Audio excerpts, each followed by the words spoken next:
All right, welcome to Sunday, March 13th. Sure good to see you today. We're going to be reading Joshua chapters 10 through 12. And I'm sure you're getting up from missing an hour of sleep, but hey, we're giving it back today in Sunday school. And looking forward to seeing you, having a potluck today. It's going to be a good time. Have y'all noticed that Joshua is much easier to read?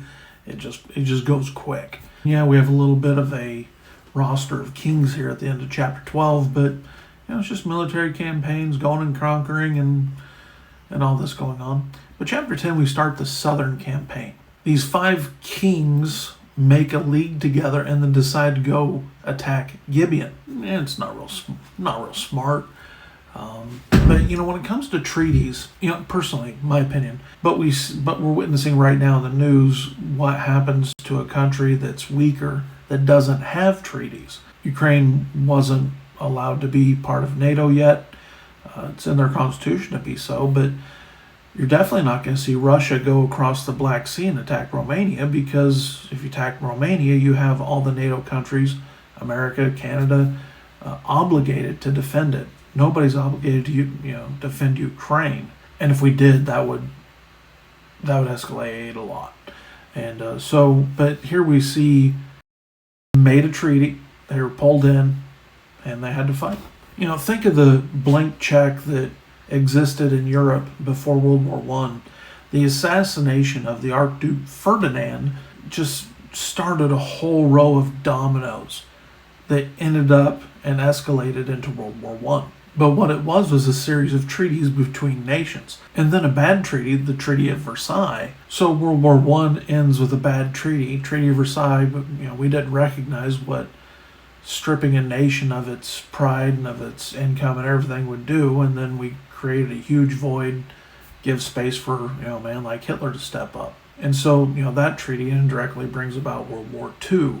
And so all going back to the Archduke getting assassinated. My personal opinion, I'm more of an isolationist. I don't think we should be involved in the world's affairs as far as war is concerned. But it's hard to hold that position every time. Not always something we can do. Now, as we see through this chapter, we see the Amorites being chased. Now, remember, God told Abraham, I think it was, that the iniquity of the Amorites was not yet full. Mentioned the 4th generation. Now it's full. Now the Amorites are being killed. And so these Amorites, very sinful, wicked people, and God's handing them over. You also see that the earth stopped rotating for a day. I've heard people say before that you could go back in the astrological record and see it. I don't think you can, but it doesn't mean this didn't happen.